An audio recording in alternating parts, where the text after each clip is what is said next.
प्राचीन काल में एक महान आरष्य थे, कश्यप ऋषि।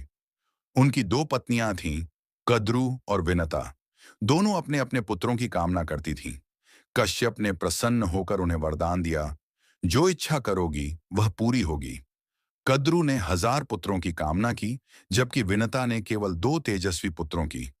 कश्यप ने उन्हें अंडे दिए, कद्रु को 1000 अंडे और विनता को 2। समय बीतता गया। कद्रु के अंडे फूटे और उनसे सैकड़ों सर्प निकल आए, पर विनता के अंडे अब भी वैसे ही पड़े रहे। विनता अधीर हो उठी। उन्होंने सोचा, कितना समय लगेगा, शायद मेरा पुत्र अब नहीं आएगा। और अधीरता में उन्होंने एक अंडा तोड़ दिया। अंदर से एक बालक निकला, तेजस्वी पर अधूरा। वह थे अरुण। उन्होंने अपनी मां से कहा, मां, आपने अधीरता में मेरा जन्म अधूरा कर दिया। अब मैं तुम्हें श्राप देता हूं कि तुम दास्ता का दुख झेलोगी, लेकिन मेरा भाई गरुड़ आएगा और तुम्हें इस बंधन से मुक्त करेगा। इतना कहकर अरुण सूर्यदेव के सारथी बन गए। विंता अब पछताने लगी और अगला अंडा उन्होंने संभाल कर रखा। वर्षों बाद उस अंडे से जन्म हुआ गरुड़ का।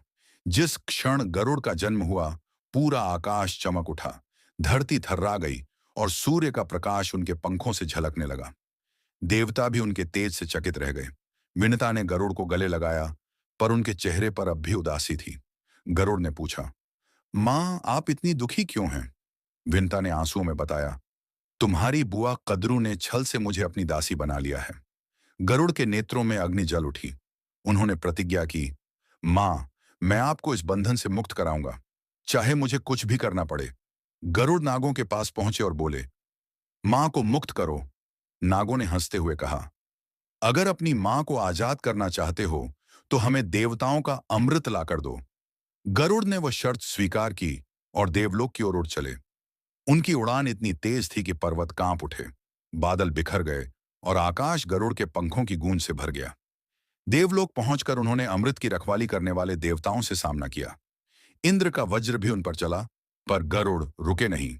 उन्होंने अद्भुत शक्ति और बुद्धिमानी से देवों को परास्त किया और अमृत कलश अपने पंखों में लेकर निकल पड़े। देवता गरुड़ के साहस से प्रभावित हो उठे। स्वर्ग से धरती तक गरुड़ का नाम गूंज उठा। उन्होंने अमृत नागों को लाकर दिया और कहा, पहले स्नान कर लो, फिर अमृत ग्रहण करना। नाग जब स्नान करने गए, तब इंद्र ने आकर अमृत कलश उठा लिया। नाग लौटे, पर अमृत गायब था। उन्होंने जमीन पर गिरे कुछ बूंदें छांटने की कोशिश की और तभी से उनकी जीभ 2 फांक की हो गई। विनता अब मुक्त थी। गरुड़ ने अपनी प्रतिज्ञा पूरी कर ली थी। उसी समय भगवान विष्णु स्वयं प्रकट हुए और बोले, गरुड़, तुम्हारा साहस, भक्ति और बुद्धिमानी अद्वितीय है। आज से तुम मेरे वाहन बनोगे और सदैव मेरे साथ रहोगे। गरुड़ ने भगवान विष्णु को प्रणाम किया। उनकी आंखों में विनम्रता और गर्व दोनों थे।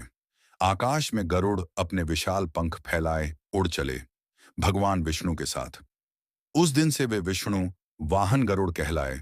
साहस, भक्ति और कर्तव्य